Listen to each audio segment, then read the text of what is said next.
Your wife's been gone for years, darling. It's time to modernize and rejoin the real world. That was Cordelia Whitmore's sneer as her bulldozers thundered onto my land at dawn. No warning, no permission, just roaring diesel engines cutting an $80,000 concrete bike path straight through my active cattle pasture. Thick black smoke hung in the air, while steel tracks crushed the grass my 30 prize Black Angus depend on to survive. "This is working ranch land," I shouted. She only smirked, waving what looked like official easement papers while recording me on her phone. "Your cows can graze somewhere else, sweetie. Progress doesn't wait." What she failed to remember was one very important detail. This was Taurus's territory, a 2,200-pound champion bull who had ruled this pasture for 6 solid years. Bulls don't tolerate intruders, especially shiny Teslas parked where they eat. 3 months later, her husband's brand new Tesla was nothing more than $100,000 worth of twisted scrap metal.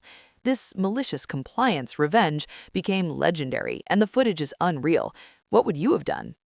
My name is Dutch Kellerman. I've been raising cattle on this land since before most of these suburban newcomers could tell the difference between a bull and a steer. Third-generation rancher. I inherited these 47 acres from my grandfather in 1995 and have run 30 registered Black Angus here ever since. For 28 straight years, I watched the sunrise turn this pasture gold. The smell of morning hay still brings back Sarah, my wife.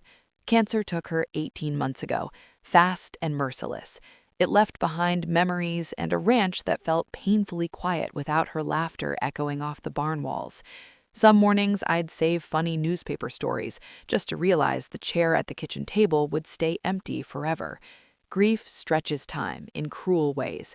Too much silence, not enough purpose. That's when Willowbrook Heights appeared, a suburban infection spreading across what used to be honest farmland. 200 identical McMansions popped up like mushrooms after rain, each house worth more than my entire herd combined. Suddenly, I had neighbors who thought grass was decorative carpet instead of cattle feed, folks who complained about roosters crowing but paid premium prices for farm-fresh eggs at Whole Foods. They wanted the look of country life without any of the reality. Then came Cordelia Whitmore. She entered like a freight train derailment. 49 years old, former corporate lawyer from California, she acted like our county was her private boardroom. HOA president for 3 consecutive terms, she drove a white Tesla Model X with EcoFam vanity plates and wore luxury yoga pants like armor against real work. Every neighborhood dispute became a hostile corporate takeover, complete with PowerPoint slides and legal threats written in Comic Sans, because nothing screams reasonable like lawsuit threats in playful font. She'd moved from Silicon Valley after her husband Brad landed a high-paying tech executive job, bringing that uniquely Californian passive-aggressive communication style that turned simple conversations into email chains longer than my property deed. First came the noise complaints. Apparently, my cattle didn't respect suburban sleep schedules. Then came certified letters about agricultural odors lowering property values, because heaven forbid anyone smell actual farm life in former farm country. Legal threats arrived every Tuesday like clockwork, always CCing her attorney, always demanding I relocate my livestock to somewhere more suitable for modern community standards. Most people don't understand easements. Recreational use requires explicit written landowner consent. Emergency access rights from decades ago can't legally be transformed into bike paths without new approvals. Translation: you can't just build whatever you want because an old document vaguely mentions land. But Cordelia had found something in the county archives, a 1960s emergency access easement that supposedly crossed my main pasture, the same pasture Taurus had ruled for 6 years. That bull claimed it as his personal dining hall and charged anything that moved wrong within it. I'd seen him run off delivery trucks for honking too close to his fence. The real violation came on a freezing Tuesday morning in October. Surveyors were already on my land, spray painting bright orange X's on oak trees older than Cordelia's entire family history. No call, no request, just trespassing confidence, blueprints showing concrete slicing straight through Taurus's kingdom. "Excuse me," I called out, breath fogging in the cold air. "This is private property." The lead surveyor barely looked up. "HOA infrastructure project, sir. We've got authorization." That's when I saw her, Cordelia, standing by my fence, filming, smiling like she'd finally cornered me. What she didn't know was that 30 years of raising cattle teaches you one powerful truth. With patience and conditioning, you can train almost any behavior into livestock. 2 weeks after Mackenzie exposed the forged consent forms, Cordelia rolled out what she dramatically labeled a community health initiative. The sharp smell of fresh printer ink filled my mailbox as glossy flyers flooded Willowbrook Heights. Stock photos of polluted streams screamed beneath bold headlines. "Is your family drinking contaminated water?" It was classic Cordelia manipulation. According to her claims, my cattle were poisoning the creek with dangerous agricultural runoff, creating an urgent public health crisis. Her emergency bulletin insisted immediate livestock relocation was the only way to protect families. To add credibility, she hired Dr. Richard Petton, an environmental consultant, who arrived one Thursday morning in a white van decorated with official-looking green lettering. He wore a spotless lab coat and carried scientific-looking equipment, collecting water samples upstream and downstream while Cordelia filmed every second for social media. 30 years of contamination, she announced to her phone camera, standing beside the same creek my cattle had safely used for decades. This community deserves better than living downstream from agricultural pollution. Reading Petton's preliminary report made my jaw clench. According to his lab analysis, dangerous E. coli levels were present below my pasture, posing immediate health risks and requiring emergency cattle removal. But Mackenzie had trained me well. Verify everything. A simple search revealed Petton's environmental firm was registered to a suburban rental house, and his so-called laboratory was actually a spare bedroom filled with Amazon equipment. Worse still, Dr. Richard Petton was really Richard Whitmore, Cordelia's brother-in-law, who'd changed his last name after bankruptcy filings and a restraining order back in California. His credentials? A bachelor's degree in business administration and zero scientific training. Meanwhile, I contacted the legitimate regional EPA office and requested certified testing from real laboratories. Their results told the opposite story. My rotational grazing practices were improving water quality through natural filtration, while the Chacha Mustafa's excessive lawn fertilizers were causing measurable downstream pollution from their decorative cons. Under prior appropriation law, first in time, first in right, senior water rights holders take precedence. My grandfather's 1952 water rights legally outranked any subdivision built 70 years later. Translation: fabricated environmental panic couldn't force me off my land. Predictably, the neighborhood split. Some residents swallowed Cordelia's scare tactics whole, demanding action. Others quietly supported my rights, including Vernon Jacobson, a retired civil engineer who'd moved here specifically to live near working farmland. "Son," Vernon whispered at the hardware store, "I've run my own tests using real methods. Her numbers are pure fiction." While Mackenzie dismantled Cordelia's fake environmental case, I refined Taurus's conditioning. He now responded precisely to specific car alarm frequencies, especially the high-pitched alarms used by Teslas and BMWs. Feeding him premium molasses treats while playing those sounds built a powerful association. He'd move towards luxury car alarms, expecting rewards. The sweet scent of molasses mixed with hay became the smell of progress. Vindication came when the local newspaper published an exposé revealing Petton's fake credentials and family connection. Real scientists publicly laughed at the fabricated data, explaining how properly managed cattle operations strengthen creek ecosystems. Cordelia's environmental warfare backfired hard, but it exposed her growing desperation. Mackenzie added the fraudulent reports to our expanding case file, quietly calling it the motherlode of violations. But my greatest satisfaction came at feeding time, watching Taurus orient instantly toward Tesla alarm tones, 2,200 pounds of carefully conditioned agricultural justice. That exposure should have ended. Instead, desperation turned a suburban Chacha Mustafa president into something far worse. One gray Monday morning, I found my cattle troughs fouled with motor oil, enough to ruin the water, but not enough to kill. 2 days later, while I stood at Sarah's memorial, someone slashed all 4 tires on my truck. The timing wasn't accidental. Attacking me while I mourned my wife crossed from dispute into vendetta.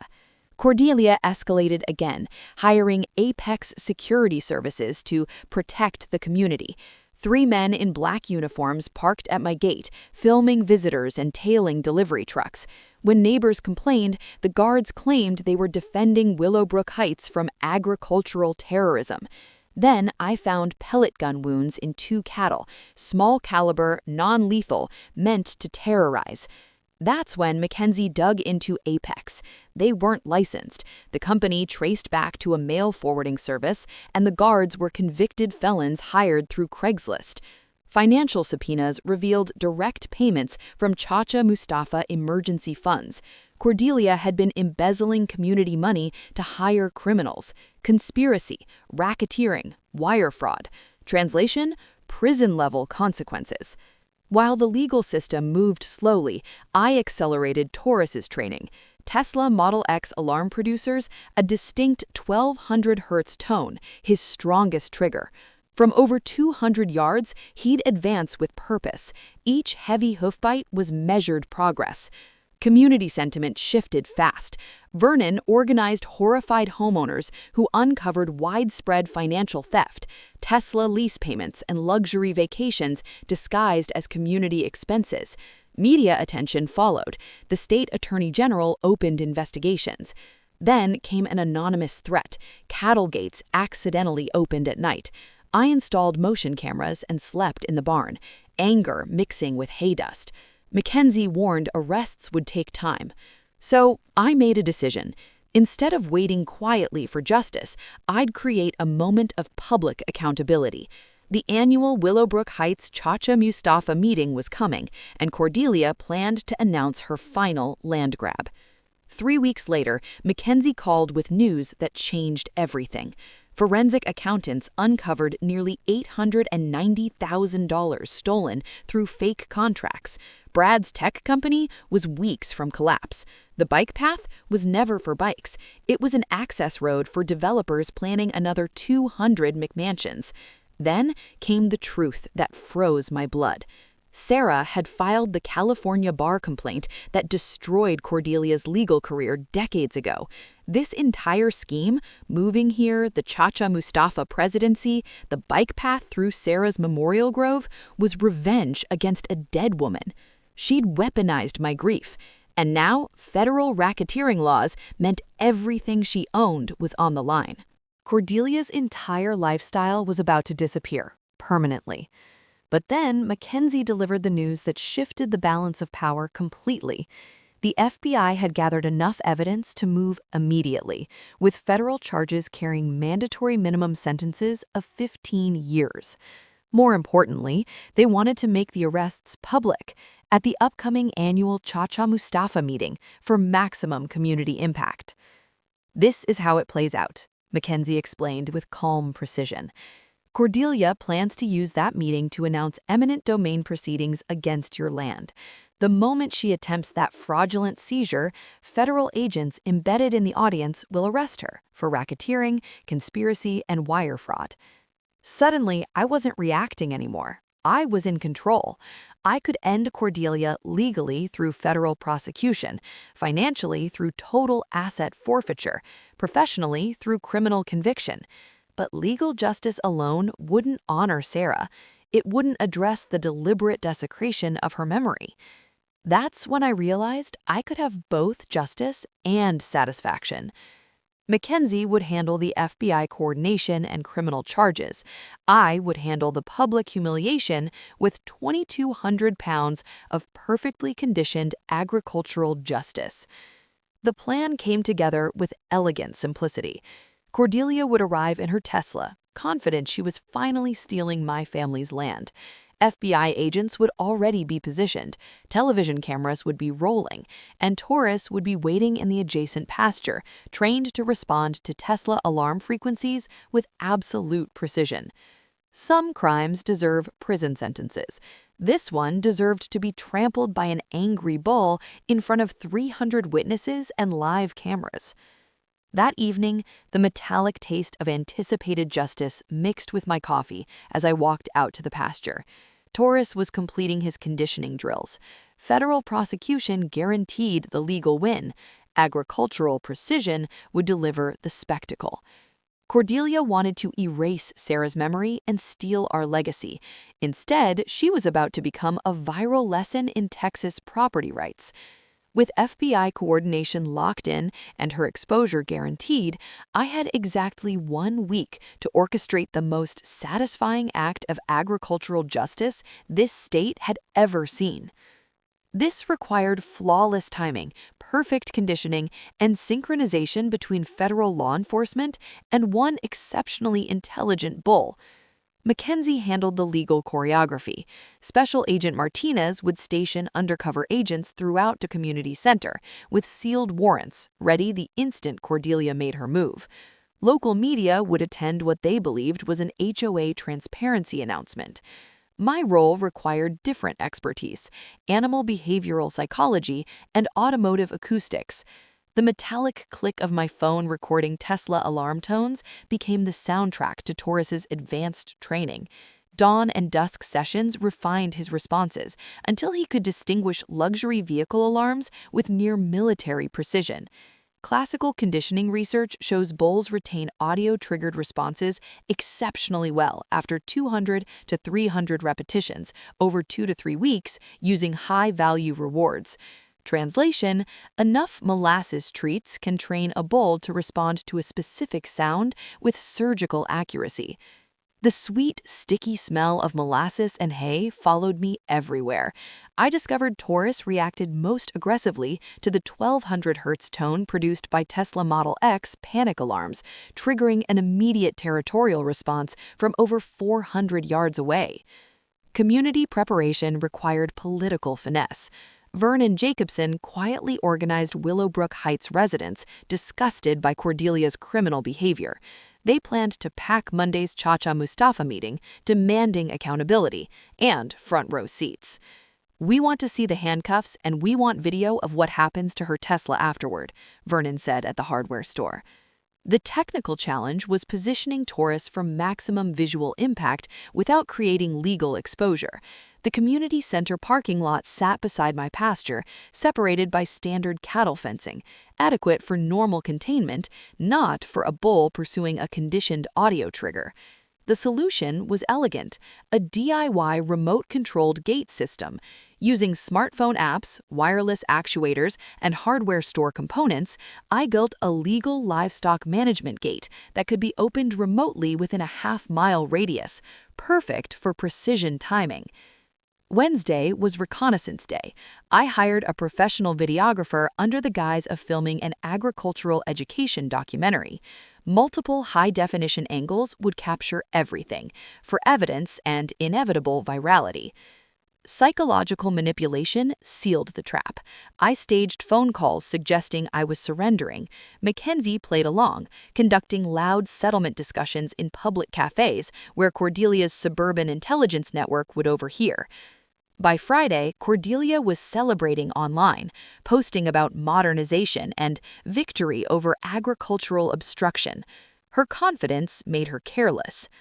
The final preparation involved Taurus's feeding schedule.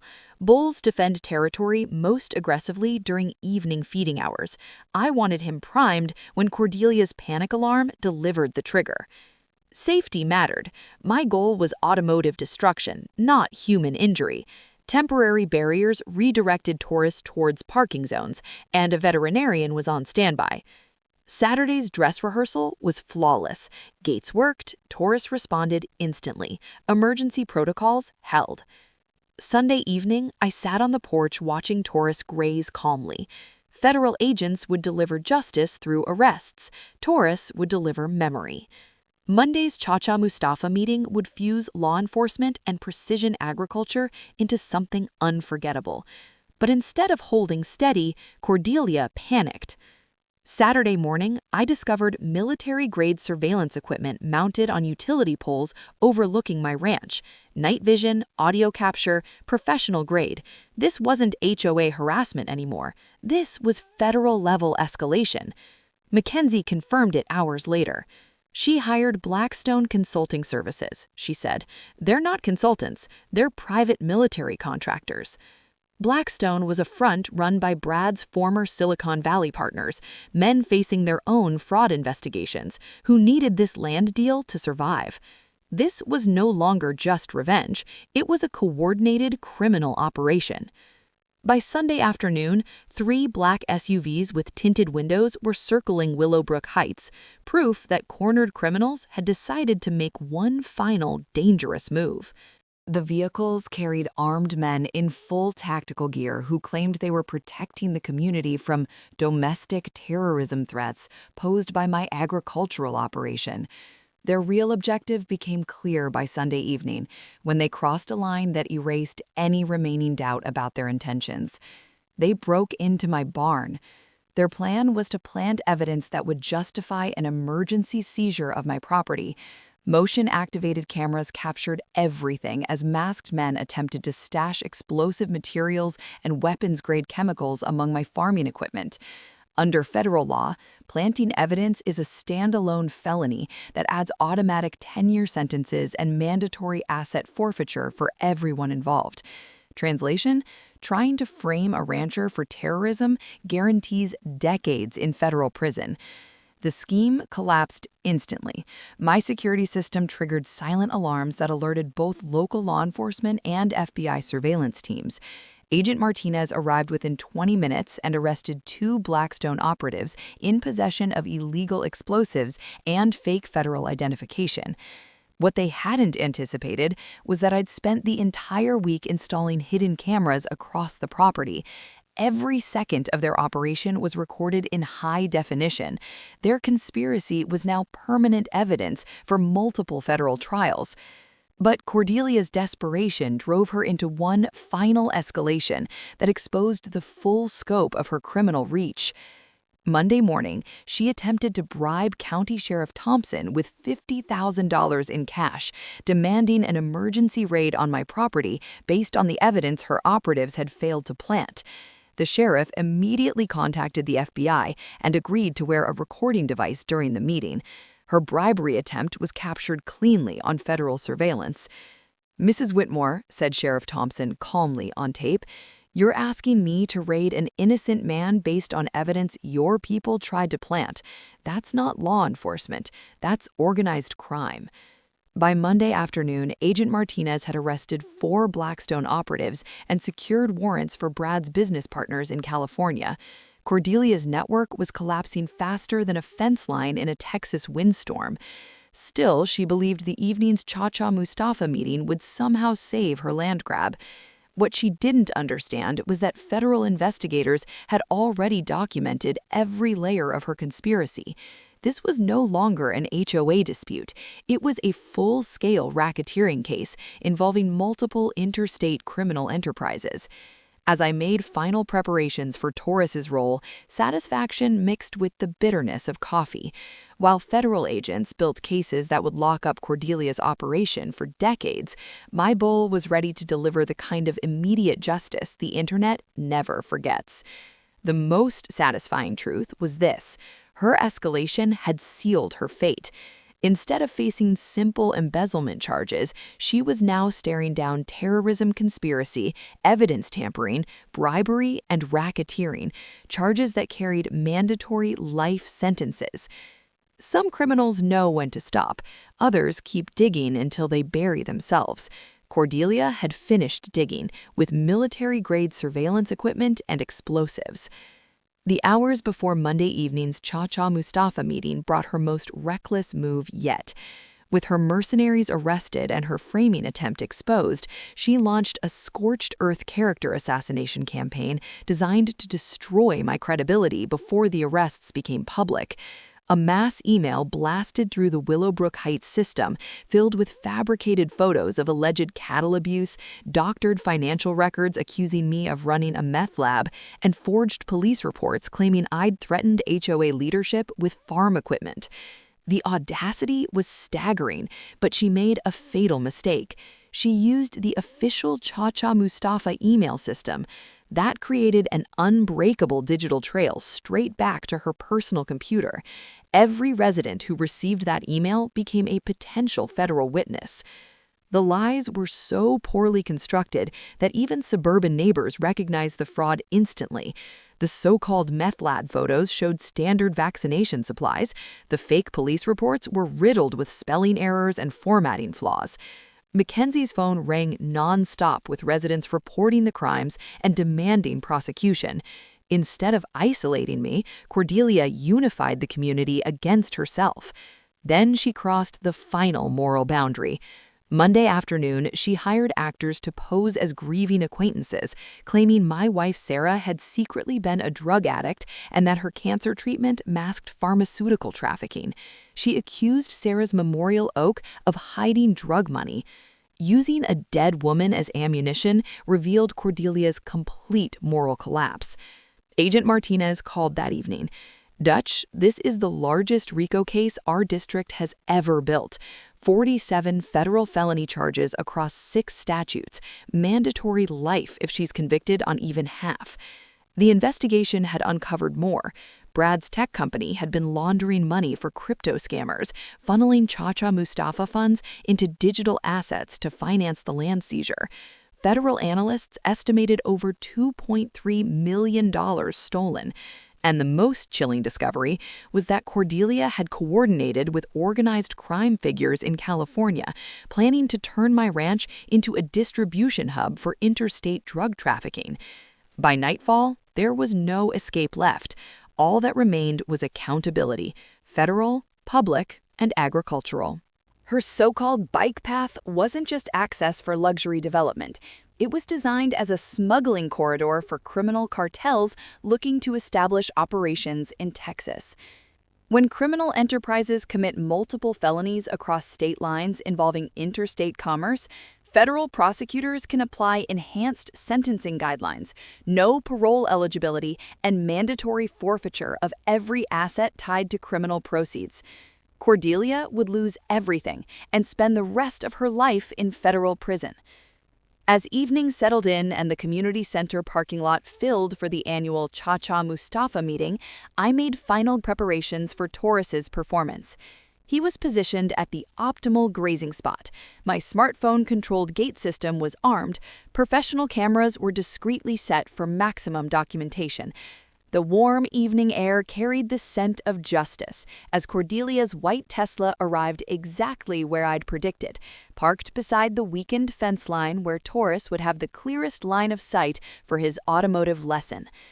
The most satisfying part was knowing federal agents were already seated throughout the audience, ready to arrest her the instant she attempted to announce the fraudulent land seizure. Her entire criminal network had been penetrated by FBI surveillance. Every step of the conspiracy was documented and airtight. Vernon Jacobson had organized legitimate residents to pack the meeting, demanding accountability, ensuring a full audience for both the arrest and the follow-up education, courtesy of one exceptionally well-trained bull. The metallic taste of vindication mixed with adrenaline as I walked toward the building. Legal justice would arrive through federal prosecution. Personal justice would arrive through very expensive automotive destruction captured in high definition. Cordelia had spent months terrorizing a grieving widower and desecrating my wife's memory for profit. Tonight, she would learn that some lessons come with tuition measured in Tesla repair bills and federal prison time. The Willowbrook Heights Community Center had never seen a crowd like this. 300 residents packed the room beyond capacity. Local media waited for what they believed was a major development announcement. Federal agents stood scattered throughout the audience, arrest warrants ready. Cordelia arrived fashionably late in her white Tesla Model X, parking exactly where I knew she would, beside the fence separating the lot from Taurus's evening grazing area. The smug smile on her face said she believed victory was finally hers. Inside, the smell of nervous sweat mixed with burnt coffee as seats filled. Vernon's group clustered together, while Cordelia's remaining supporters sat near the front, unaware they were about to watch their leader fall. "Ladies and gentlemen," Cordelia began from the podium, voice dripping with confidence, "tonight we celebrate a major victory for progress and modernization. After months of negotiations, we've resolved the agricultural obstruction blocking our bike path." She clicked her remote. Renderings appeared, concrete cutting through what she called my former pasture. "Thanks to community cooperation and legal persistence, we've secured all necessary easements and approvals for this exciting enhancement." That's when Mackenzie stood from the third row, federal warrant folder visible in her hands. "Mrs. Whitmore," Mackenzie said evenly, representing Dutch Kellerman, "would you like to explain how you forged my client's signature on those easement documents?"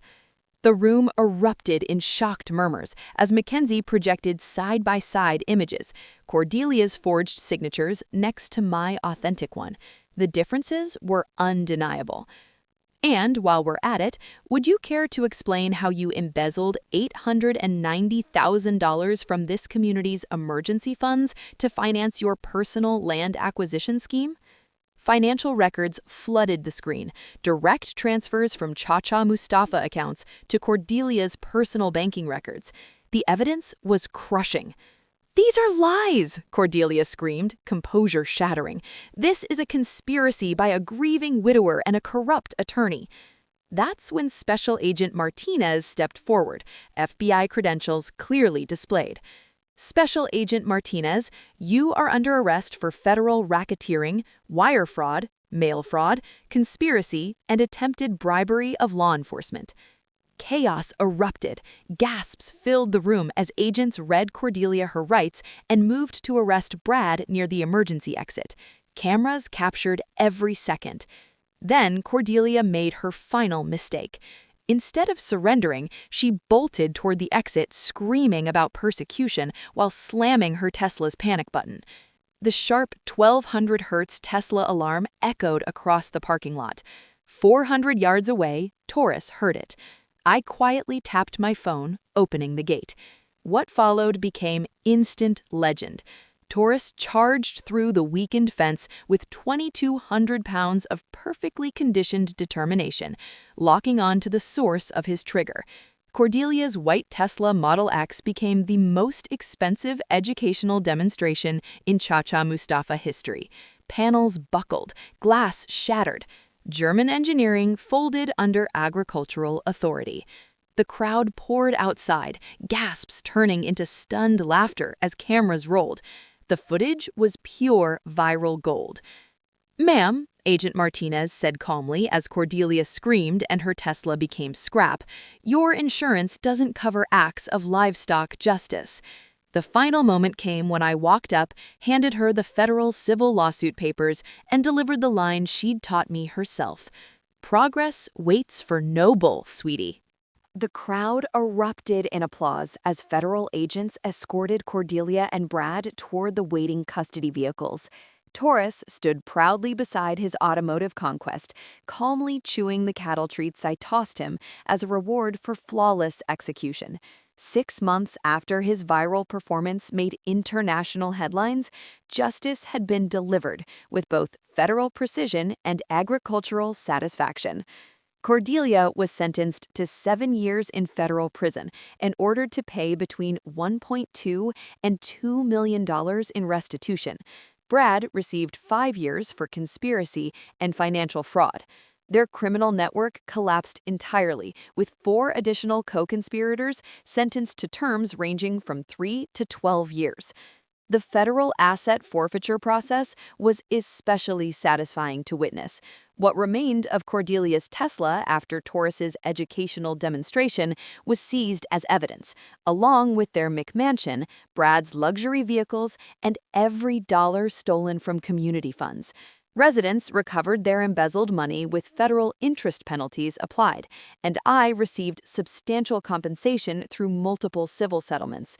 But the legal victories were only the beginning.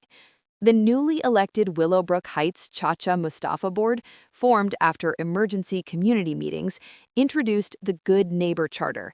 The new policies emphasized cooperation over litigation and required supermajority approval for any major property actions. Vernon Jacobson was elected president, bringing engineering expertise and common sense back into community leadership. The bike path project was completed exactly as it should have been from the start, with critical changes. It was routed cleanly around my property boundaries using voluntary easements I granted, included educational signage highlighting agricultural heritage, and featured a memorial bench overlooking my pasture, where cyclists could rest and observe working cattle operations. The Sarah Kellerman Memorial Agricultural Education Fund became the most meaningful legacy of my wife's life. Endowed with $200,000 from settlement proceeds, the scholarship supports students studying sustainable ranching at Texas A&M University. The first recipients included 3 students dedicated to heritage livestock conservation. Mrs. Kellerman would be proud, said Jennifer Martinez, the inaugural recipient, knowing her memory is helping preserve the traditions she defended. The conservation victory exceeded even my hopes when I donated development rights to the Texas Land Conservancy, permanently protecting my 47 acres as active agricultural land. The conservation easement prevents future sprawl while generating tax benefits that fund ongoing educational programs. Our annual Heritage Ranch Festival has become the highlight of the Willowbrook Heights calendar, attracting over 2,000 visitors each year for ranch tours, traditional demonstrations, and authentic barbecue fundraisers supporting local 4-H programs. The event generates enough revenue to sustain both the scholarship fund and regional land preservation initiatives. Taurus achieved celebrity status none of us anticipated. The Justice Bowl became a sensation across agricultural social media, with his Tesla demolition video surpassing 15 million views. Breeding rights for his offspring now command premium prices, with proceeds supporting farm animal rescue organizations across Texas. The most important transformation, however, was personal. What began as seeking justice for Sarah's memory became a celebration of her values: education, conservation, and integrity. The oak grove where I scattered her ashes is now a peaceful memorial garden where schoolchildren learn about native Texas ecosystems during field trips. Mackenzie Reeves and I learned that fighting corruption together forges bonds stronger than shared victories. Our professional partnership grew into something deeper, and we're now expanding the Ranch Defense Legal Foundation, a nonprofit providing legal protection for family farmers facing corporate land grabs and Chacha Mustafa abuse. The ripple effects continue across Texas. This case inspired legal challenges against 12 other abusive Chacha Mustafa organizations. With precedent established, the state legislature passed the Kellerman Act, strengthening agricultural protection laws and increasing penalties for forged easement documents. National attention followed. I've testified before Congress on suburban sprawl's impact on family farming, spoken at agricultural conferences, and advised farmers nationwide facing similar battles. The community transformation has been remarkable. Property values in Willowbrook Heights increased after Cordelia's removal, as residents embraced life alongside real agriculture instead of constant legal conflict. Educational programs built trust between suburban families and working ranches. During tours, children often ask about Taurus, the bull who became famous for defending property rights. I tell them justice requires patience, preparation, and timing, but it's always worth pursuing when you're protecting something that matters. Each evening, as the sun turns my pasture gold, I watch Taurus grazing peacefully where Cordelia once planned her fraudulent bike path. The memorial bench overlooks the exact spot where expensive lessons were delivered about respecting agricultural heritage and honoring the memory of a loved one. What began with grief and harassment became a story of healing, conservation, and community renewal. Sarah's legacy lives on through protected land, educated students, and the reminder that ordinary people can defeat corruption with persistence, evidence, and sometimes a very well-trained bull. Thanks for spending time with us on Chacha Mustafa Stories, where power-hungry boards finally meet their match. If this story made you cheer or cringe, like the video, drop a comment, and subscribe so you're ready for the next unforgettable tale.